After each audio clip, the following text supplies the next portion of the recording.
Oh, welcome, Pathfinders, to another edition of Booster Bestiary. I'm your host, Dustin Knight.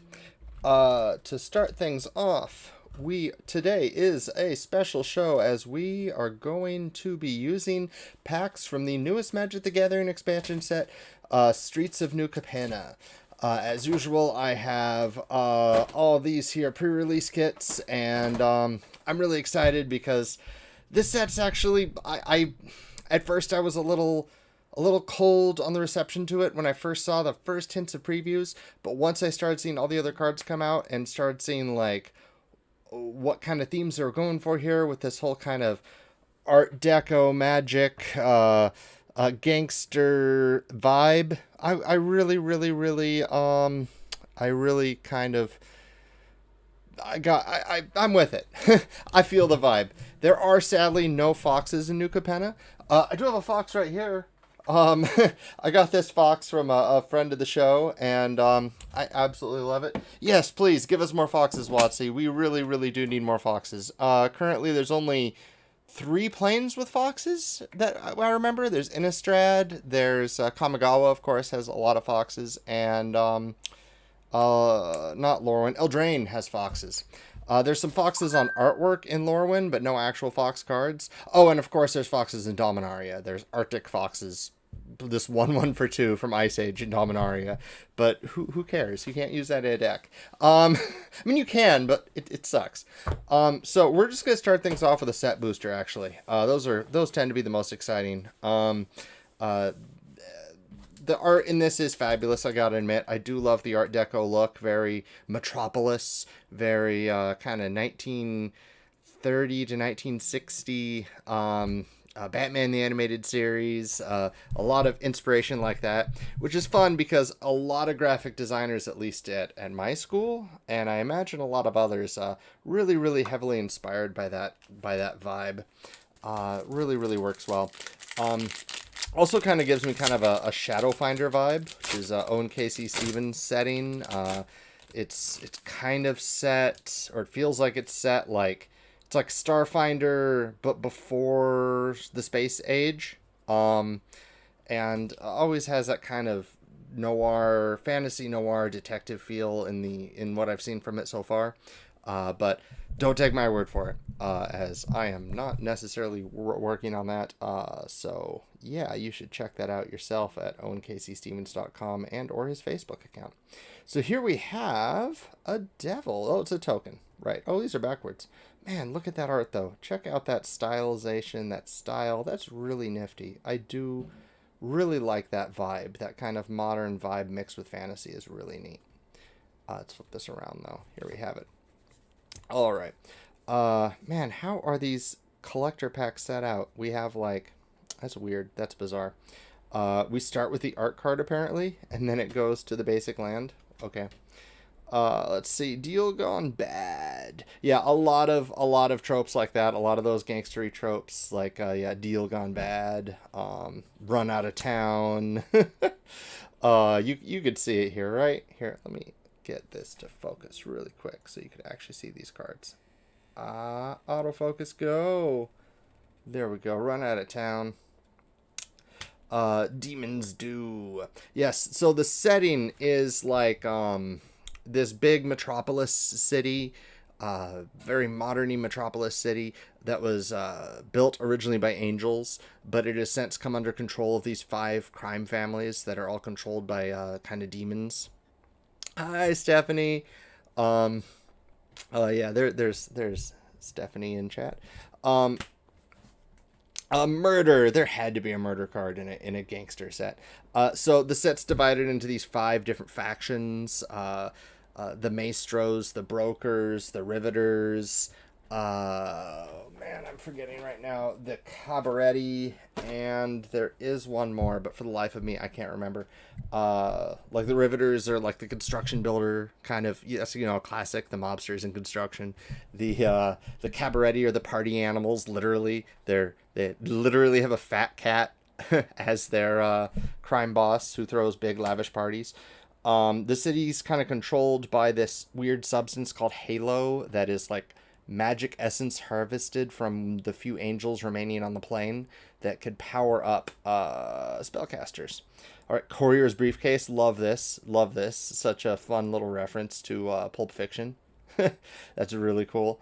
Let's see. Oh, here's a creature. Ballroom Brawlers. Don't try to cut in or they'll cut back. All right. So we have Dancers. When they attack, they and up to one other creature you control both gain your choice at first strike or lifelink until end of turn. I like it. That's interesting. Be hard to use in Pathfinder 2e because they're two creatures. You'd have to make like one creature and pair them up, I suppose, or like say in the notes that they should be paired up. Oh, here we go. Cormella, the Glamour Thief. Blah. So it's a vampire thief. She could produce mana, and when she dies, she could bring something back from the graveyard back into play. She sees the world as a gift meant for her. Okay, cool. It's a spellcaster, and it's really good at getting old spells that are Oh yeah, the Halo stuff is incredibly dark, Stephanie. There's this one card I really want. It's kind of I want to say the secondary protagonist of the story. Maybe even the living MacGuffin of the story is a young angel or young half angel who is kind of being targeted by all the gang members, all the crime families, as one of the last sources of Halo left on the plane. Yeah. Really some dark stuff in this.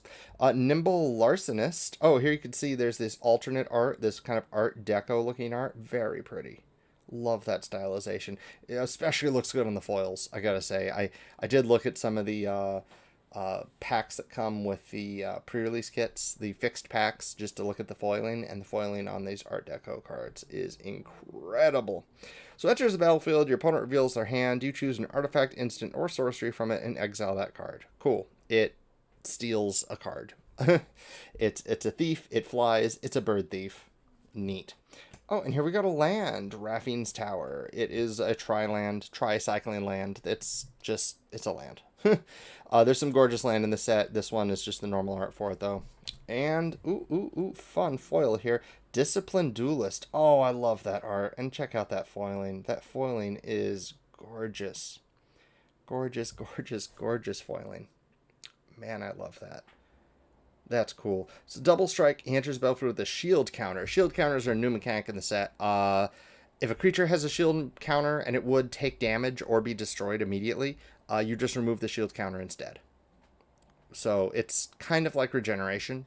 In fact, back in the day, people used to use counters for regeneration when the regeneration bubble happened. I mean, originally regeneration was like when the creature hits the graveyard instead.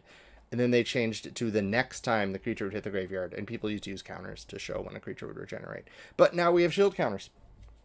So I like that a lot. I think I'm going to go ahead with that. I like the idea of a duelist that uses a shield. I think I'm going to cheat here. I'm going to open one more pack. I'm going to open some more packs and try to look for something a little more inspired. Because this would basically just be a duelist, which there's one in the Game Mastery Guide.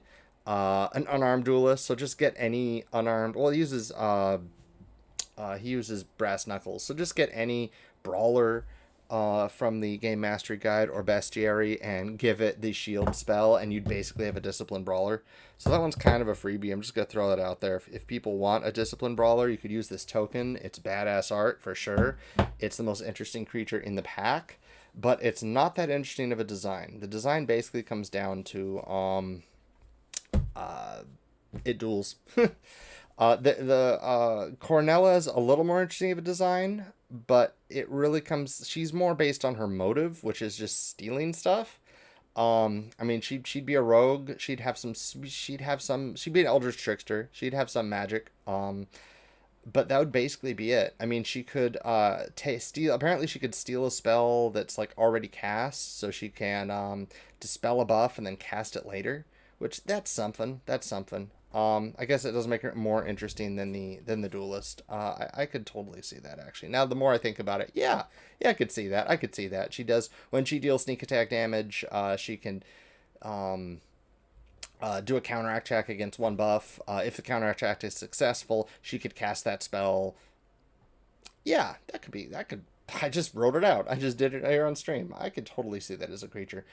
So I might do that, but I do just want to open one more pack because I'm greedy, and these set boosters will burn a hole in my pocket if I don't get a chance to open them. And I'd rather open 2 packs and get 1 really good monster than quickly make 2 mediocre monsters. Incidentally, talking about that, I'm going to be releasing a PDF tonight with all my booster bestiary monsters in it and some design notes. It's not for sale, obviously. These are very, very much copyrighted by Wizards of the Coast, but they are protected by Wizards of the Coast fan policy, in that I'm not making money off this. It's just for fan service. It's just for fun. So those will be thrown up on my website, and I'll be linking them in the infinite.net Discord, and probably later on Pathfinder 2e Creation subreddit. Alright, so first we get this full art card. Is that Hawalti? It almost looks like Hawalti, but I know it's not because she's not in the set, right? I don't know. I don't know the story of this set. Alright, we got here a nice, really nice foil forest. Love that foil forest. Here we got the Kapena Express. It's a train. It does turn into a creature, but I don't like making vehicles into creatures so much in Pathfinder 2e because vehicles have their own special niche, especially if it's a non-animate vehicle. I mean, animate vehicles I'm fine with. If it's like a shark tank, I'm fine with that. But if it's just a vehicle, leave it a vehicle. And making a train it's not that exciting. It's basically a car that can only go in one direction. Or, I'm sorry, 2 directions, 1 back and 1 forward. Okay, Strangle. There is an ability. We could throw Strangle on Cornella. That'd be pretty cool. She could be a strangly thief. That'd be really flavorful, actually, for an anti-spellcaster to strangle people. I like that a lot. I might just go ahead and do that. Elegant Entourage. Entourage.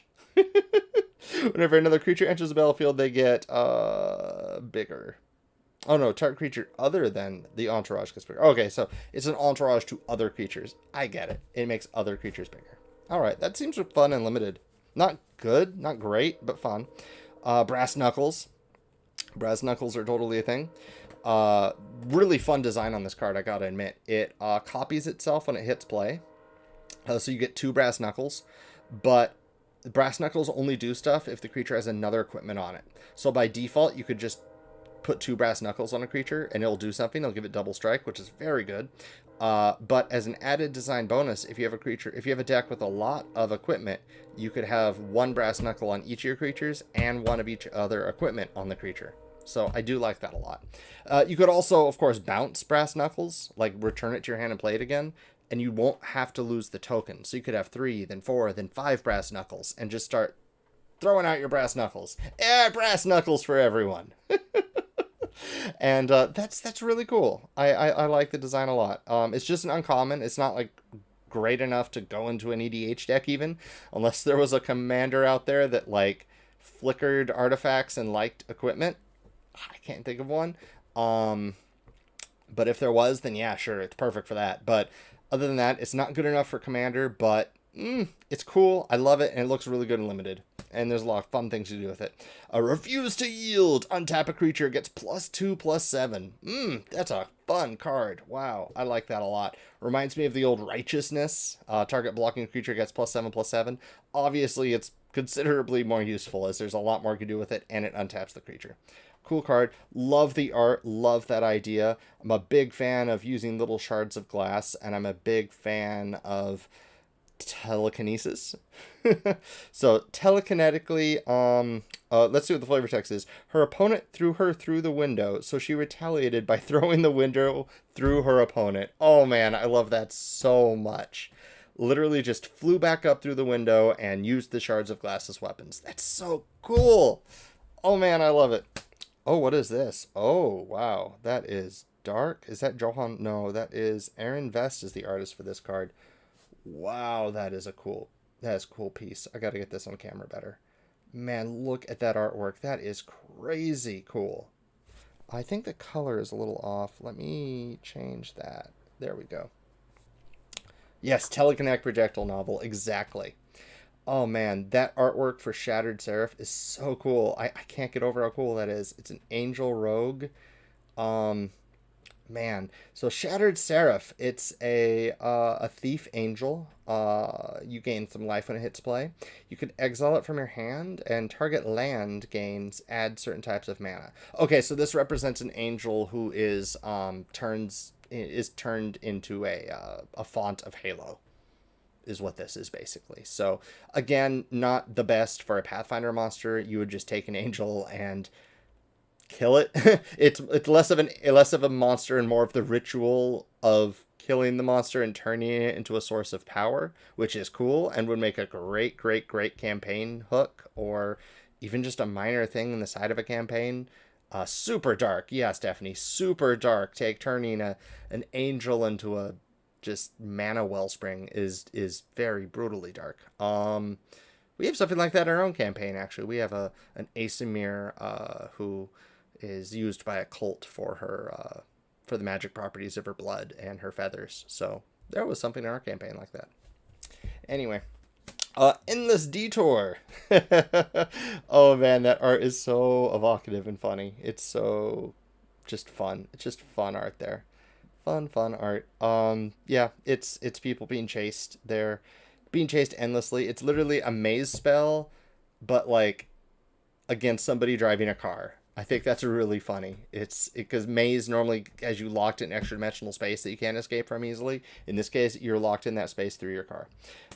Maestros Diabolist. Cool. So it's like a Bardy Maestros. No, it's just a Diabolist.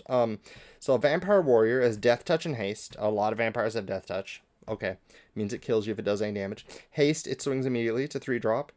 When it attacks, if you do not control a devil token, you create a tapped and attacking 1/1 red devil creature token with, when the creature dies, it deals 1 damage to any target. Oh, that's pretty cool. Okay, so it's a vampire with a devil. It's just 2 creatures stapled onto one, which is cool. It's evocative. It's neat. It looks great in limited. I'm sure there might even be a standard deck that I could see using it. Like, I don't know what standard is like right now, but there have been standards in which if these colors were possible, this would be a pretty effective card-ish, maybe? Don't really see it in an EDH unless you have a very niche idea for your commander, like Ramos Devilbane comes to mind, except not the right colors. All right, and a foil Waterfront District. That's pretty cool. I mean, it's a budgety commander card, so, you know, I like having one in foil. I wouldn't put it in like a top-tier commander deck, but, you know, there's uses for it. And some pop-out 1/1 counters. Oh, and there's also shield counters on the other side. That's really funny as an added inclusion. Yeah, we're going to go ahead and do Carmella Glamour Thief then. So let's get her up real quick. On to Scryfall. Scryfall. Oh, Carmella. Yeah, so the idea of doing sneak attack damage to somebody and stealing their spells has been around for a while. I don't know what edition did it first, but in 3.5 it was called the Spell Thief. It was a really cool class. As you dealt more dice of damage, you could steal higher level spells, which I like that a lot. I think that was really nifty. All right. So let's go ahead and switch over to our website mode. Last week we did Thraxamundar. I'll move chat out of the way. Thraxamundar, the 13th level zombie assassin. He was brutal, I gotta say. He was probably one of the strongest monsters we've designed on here.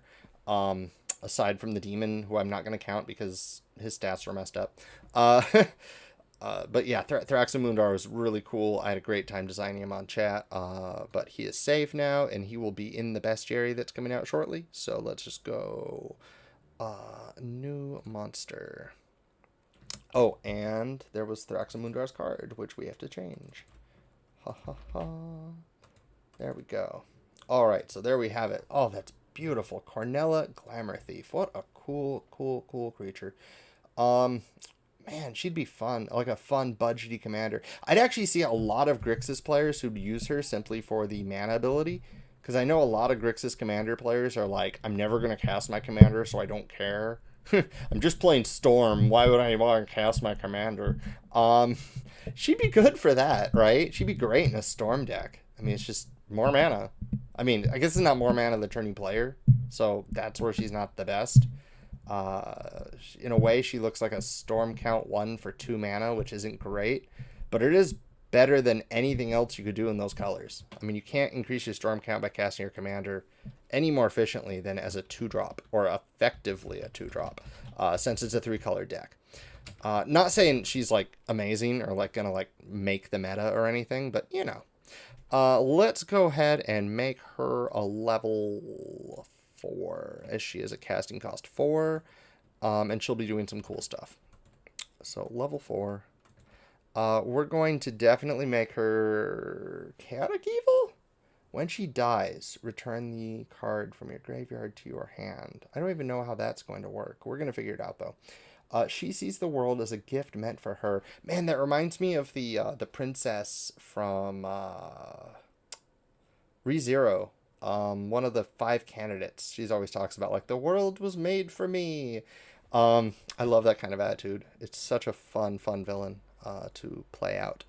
Let's just make her neutral evil, because I don't see her as that chaotic. I mean, she is still part of the crime family. Even make her lawful specifically, but she's a thief. A lawful thief? Let's just make her neutral. She is a vampire, so we have to make her undead. And give her the vampire trait. Which means she will know common and necrol, as all undead know necrol, I think.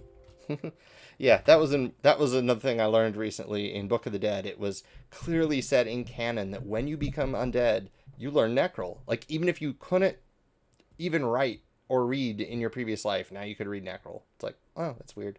Free action, trigger 0 hit points. You would die, cast any one spell, then die. Oh my god, novel, I love that so much. Oh man, that reminds me of the old villain trope of, like, the bomb in your heart. You know, where you're just like, if you kill me, you'll feel the pain too. So I do like that idea.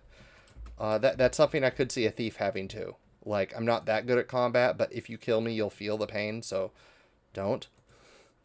I like that. I like that so much now. Let's really quick check to see what vampires always have, because I know... Oops, I went to... No, 2nd edition. Alright, vampires. They have the undead and vampire traits that are always evil. They have higher attack, AC, DC. Let's make her a base roadmap. Let's go ahead and make her a skirmisher. Yeah. So we're going to make her a level 4 skirmisher. Good. That applied that really well. We need to give her better speed, though, as I just realized now the base speed, it always sets to 5.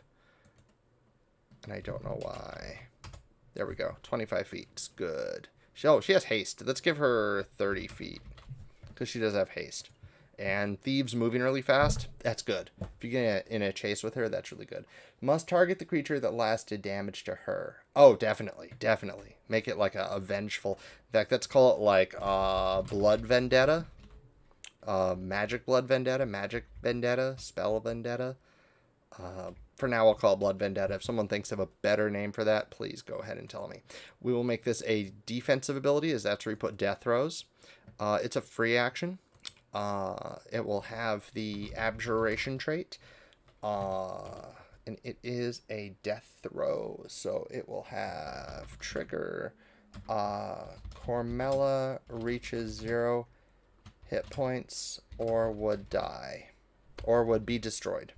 She is a vampire. She doesn't die. She is destroyed. Oh, since she's a vampire, I can make her mist away too, can't I?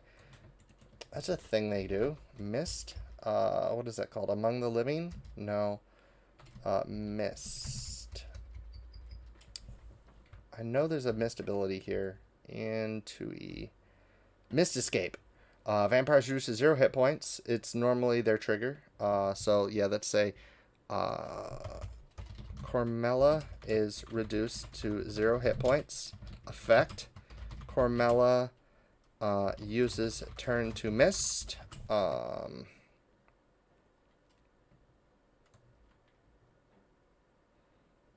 Actually, let's do it this way. Let's make Mist Escape. Mist Escape. And we'll give her Mist Escape right now as a ability. And that's a free action.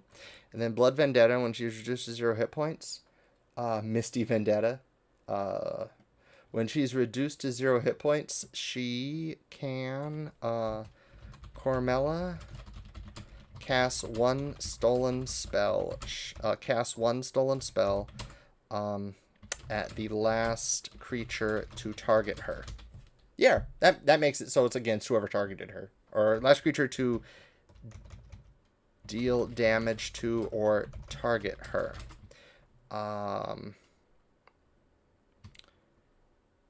Maybe I should make it a DC 11 flat check that she gets to mist when she does this.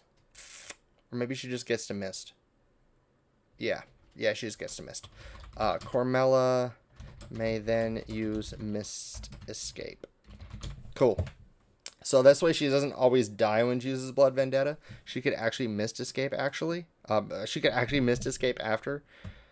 Oh, actually, that's not Mist Escape. Let's say Cormella then uses Turn to Mist. That way the difference is with Mist Escape, she'll get to move. With Blood Vendetta, she will turn into Mist and cast the spell, but she doesn't get to move yet. Oh, Blood Vendetta is already a spell. That's where I stole that. Let's call this Sanguine Vendetta.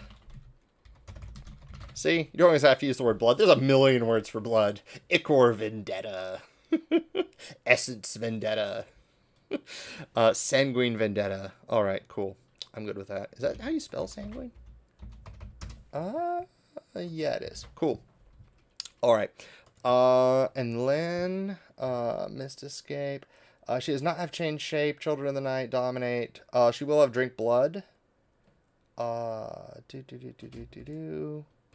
Which I don't think you need to write out completely with a vampire. Why am I having such a hard time trying to find a vampire? Like an actual statted out, just vampire. Not... Here we go. Nope. There we go. Finally found one. So do they write out everything? They do. They write out everything for vampires normally. Okay, that's fine. So drink blood. Copy and paste this. I mean, she has to have drink blood. All vampires have drink blood. It's what they do. So drink blood. It is divine necromancy. Oh, I gotta give Sanguine Vendetta divine because it is. And abjuration. Carmela casts one stolen spell at the last creature. One stolen spell with a casting time of 3 actions or less. There we go. She can't cast a 10-minute. Would fire burn off her mist? Oh, that's a good point. I like that a lot. Would fire... Let's look it up. Mist form. Pathfinder 2E. Let's see if fire burns off the mist of a vampire. Mist Escape. The vampire uses turn... Oh, I got her out. Turn to mist anyway. Turn to mist. You turn to a cloud of vapor as for the gaseous form spell. So no, you do not... I mean, you can. Gaseous form gives you... Let's give you resistance. Yeah, resistance 8 to physical damage. So yes, you can still be burned away. But you could be burned away just as easily as you could be electricityed away or acided away. It doesn't give you resistance or weakness to fire. Which, okay, cool. But I do have to write that out. Turn to mist, and this is an offensive ability. 1 action with the concentrate, divine, and transmutation traits. Cormella. Is it Cormella? It is. Cormella turns to a cloud of vapor as the gaseous form spell or back to its normal form. Cormella loses fast healing while in gaseous form. Oh, she uses she, not it. So back to her normal form. The Cormella can retain in this form indefinitely. Cool. Alright, cool. I'm gonna check her stats really quick and make sure she has moderate AC and moderate hit points. She needs some bulk. She needs like low damage and a bulk. So that's why you're doing that. Actually, no, that's fine. That's just fine the way she is. Vampires should also, of course, have some more resistances that I gave her. Oh, fast healing. There we go. So let's go ahead, and she's fine with the moderate AC as long as I give her coffin, restoration, fast healing 10, negative healing. There we go. Man, vampires have so much stuff on them. Is 10 right? No, she should just have fast healing 5 for her level. She's a mini vampire, which is fine. Mist escape is defense. Good. No climb. I'm going to give her climb speed. Let's give her 25 feet normal speed, 25 feet climb. That's cool. I like that a lot with her. Does she have claws? Yeah. Or she's using fangs.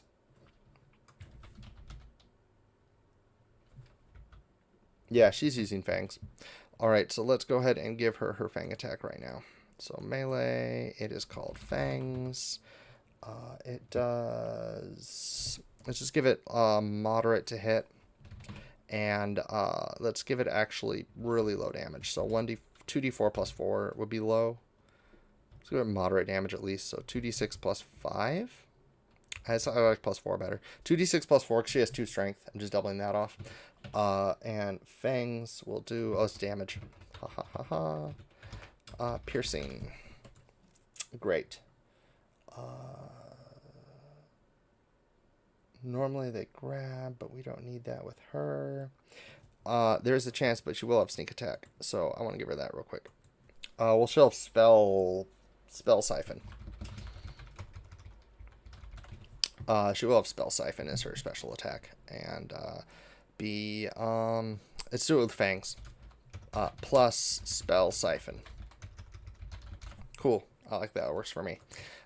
So plus spell siphon would be a no ability offensive action. Let's give this divine and abjuration. All right. So how does spell siphon work? She I'm going back to that character who steals buffs that we were talking about earlier. When she dies, return one as a sorcery from your graveyard to your hand. She's a rogue, not a caster, so she needs some way to get spells off of people. Okay. Man, that would just be like worded like Dispel Magic. So that'll just be counteract. When Cormella use counteract one ongoing magic effect. Yeah, counteract one ongoing spell. Or take away a spell slot. Oh yeah, I like that, Stephanie. That's cool. All right, so counteract one ongoing spell on any attempt a counteract check with a... Man, what the heck would the modifier be for this? Against the target's DC, the DC at this level, at level 4, would be like 4, 18, 19, 20, 21, 22 at most. Let's give her a plus 14. So I attempt a counter check with a plus 14 bonus against the target of Cormella's bite attack. I don't like that. Man, I hate counter. I don't like... Ugh. No, that works fine. Against the target of Cormella's bite attack. Attempt to counteract attack with plus 14 bonus against the target of... that's going to be weird to do. Attempt to counteract attack with plus 14 bonus against... Yes, Stephanie, yes it would. Against the target of Carmel's. You know, I made another creature like this in the booster bestiary in the past. I just want to quickly look it up because I know I worded that one pretty well. And that one was Dreadworm. The Dreadworm had a blood drain ability that did something like this. I put it up on screen. Maybe, if I could figure out. There we go. All right, so the Dreadworm that we made about 4 months ago has an ability like this called Blood Price. Injects a creature consumed with blood. They have to do a will save or they lose their highest spell level affecting it. That's not quite what I want this to do. Maybe that's a better... Yeah, I think that's a better way of doing it, actually, is make the player roll the die. not the GM. I like that a lot more.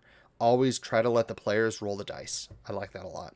So let's make this a high DC because it is very situational. So a DC 21.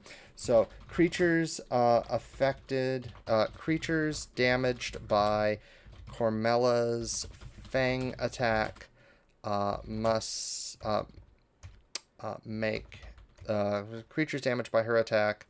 I know you won't word it like that, man. How did I just forget how that's worded in the middle of the stream? Creature make a, there we go, attack, make a DC 21 will save. Maybe use grab as an example as requirements and effect entry. No, because this is being added to an attack novel. It's a writer onto Fangs, so it has to be worded weird. Make a DC 21 will save. So success, no effect. Failure, the creature loses is weird. Cormella steals the highest level spell affecting the target. If the target has no spells affecting it, Cormella instead steals a random spell from the target's highest. Instead steals a spell slot from among the target's highest level remaining spell slots. There we go. And critical failure. Cormella steals the highest level spell. Steals as failure, but spell siphon triggers twice. I think that's like the least amount of words I could write that critical failure entry into. I like the idea the vampire bites you, then spends an action to suck siphon, but the writer works too. Oh yeah. Oh yeah, that's kind of how I did it with Dreadworm, wasn't it? I did it as a writer to drink blood, which is right up here, drink blood. Which had requirements. Cormella's last action was a successful Fang strike. Cormella sinks its fangs into the creature to drink its blood. This requires an athletics check against the creature's fortitude DC. On a success, the creature becomes drained 2. And Cormella regains 25 hit points, gaining, not 25, she's too low level for that, 15 hit points. Regaining any excess hit points as temporary hit points. Draining blood from creatures already drained doesn't restore hit points to Cormella, but increases the creature's drain condition by 1. Cormella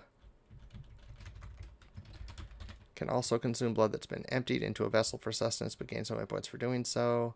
The target creature's blood transfusion, blah, blah, blah. Great. All right, so let's do Spell Siphon. Creatures damaged by Cormella's Fang attack. No, it should be creatures. Yeah, I guess it should be a... Let's just make it a reaction. She has no other reactions, so that's fine. I'm going to make this her one reaction. So reaction. Trigger. Cormella drinks a creature's blood. If you're out of spell slots and you're out of and you have no buffs, then yeah, you just I guess it wouldn't have effects. You could lose a focus point. Yeah, I can make it like trigger. Yeah, okay, I know what to do with this. Cormella drinks a creature's blood. Effect. The creature makes a DC 21 will save. Success, no effect. Failure, Cormella steals the highest level spell affecting the target. If the target has no spells affecting it, Cormella instead steals a spell slot from among the target's. If the target has no spells affecting it, it should be affecting with an A. I know English. Affecting it and has no spell slots, Cormella instead steals a focus point, which instead steals a focus spell from the target, reducing its remaining focus points by 1. If any.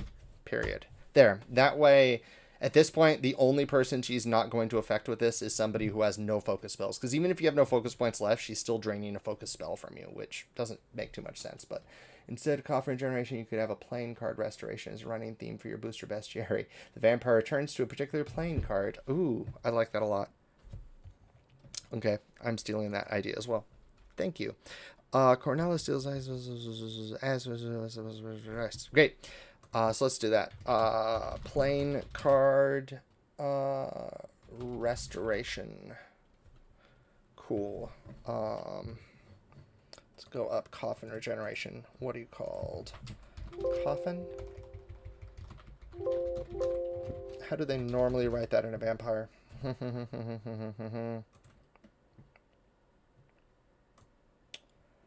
Alright, I'm just going to write that here then. This will be a general ability, no actions. This ability functions as Coffin Restoration, except Cormella can inhabit a specific attuned playing card and regenerate inside the card. If the card she inhabits is destroyed, she is ejected. There we go. She is ejected. That should work. I mean, you get fast healing. She is ejected. If she is ejected, and instantly attunes to another card in the deck of a lower suit, or of a lower value. To another card in the same deck and suit of a lower value. There we go. There we go. So as long as she's in the king card, she will then go to the queen, the jack. I kind of like her just going to the queen just for the flavor, but nah, king works fine given the other flavor of the maestros. That works great. If she's ejected while at 0 hit points, she is destroyed. Because usually you have to stay in there for 1 hour. No, she just goes to a lower value. Let's do that. If there are no cards of a lower value and she is still at 0 hit points, she is destroyed. That works. This does not trigger Sanguine Vendetta. Yeah, it does. Forget that. And finally, we need some way to explain what it means when she steals a spell. So one more ability called Spell Thief. Man, she has so many abilities now. When Cormella can steal up to, she's level 4, 12 levels of spells at any given time. She may cast these spells as though she were an expert. She may cast these spells using the same DCs and spell levels as using the same DCs as the original caster, using the same statistics. Yeah, using the same statistics as if it were cast by the original caster. Period. At any given time, I should say, can steal and hold up to 12 levels of spells at any given time using her Spell Siphon ability, which will be pretty close to that anyway. She may cast these. She can cast these spells using the same statistics as if it were cast. The same statistics as. She casts these spells as if they were cast by the original caster, choosing all targets. You don't need to say that. As if they were cast by the original caster. Does she only take spells that have been cast on her or anything? No. She takes spells with Spell Siphon. So she could take any spell that you've prepared, or that is affecting you, or that you as a focus spell. Well, this doesn't make spell levels. 4, 8, 12. Needs to be higher. I'm going to say 13 spell levels, so it fits with her playing card theme. I like that a lot. There we go. Man, maybe she should throw the spells into playing cards now that I think about it. Any given time.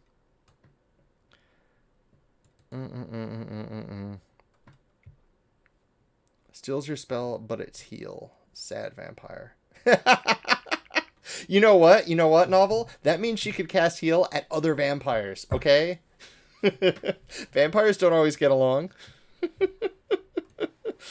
Oh man, that's a good point though. Oh, I need to up her stats. She needs more intelligence, and she needs some skill ranks too. So let me do that. She needs lower strength. She needs less dex. She needs more intelligence. She needs more more charisma. She needs her wisdom's fine. Con is fine. Let's lower dex even a little bit more. 3 and more intelligence. There we go. And then let's give her more senses. She has dark vision for sure. Under immunity, she will have death effects, disease, paralysis, poison, sleep. She has negative healing behind her hit points, which are definitely somewhere. Oh, I put that there already. Excellent. She also will have vampire weaknesses. So under weaknesses, vampire weaknesses. Do vampires usually also have additional weaknesses? Vampire weaknesses, resistances, immunities.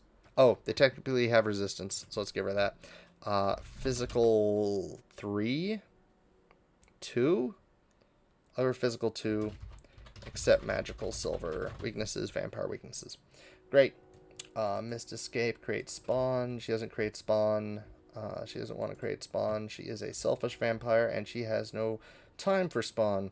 Blah, blah, blah, blah, blah, blah, blah. Okay, we're good. I think we're good. That would be cool, because maybe when you kill her, you could take the cards and use them like spell gems. Oh. I do like monsters who have their own... Under items, let's go deck of cards. Under spell siphon, let's throw in there that she steals a spell slot among the remaining slots and imprints it on a held card. On a card in her deck. In her deck. Can Cornelia's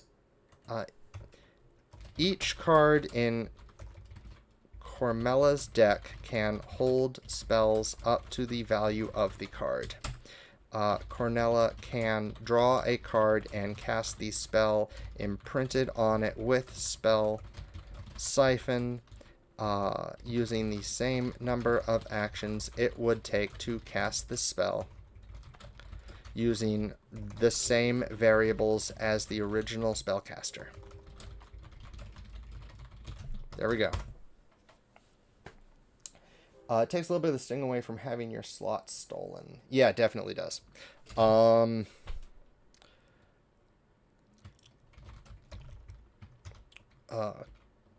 Cards in Cormella's deck can be used as scrolls by the original caster of the spell or any creature with the spell thief ability.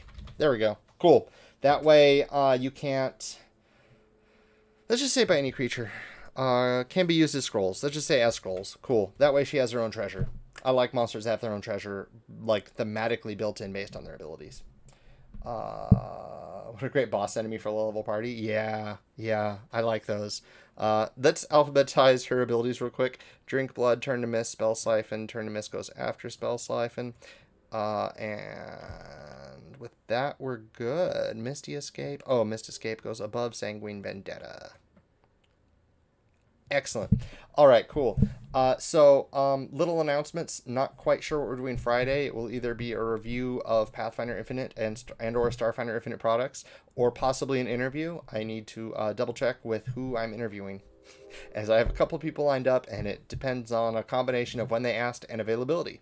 Of course, if you want to be interviewed on my Friday show because you have a product coming out or an old product you want to talk about or anything in between, give me a message on my Discord.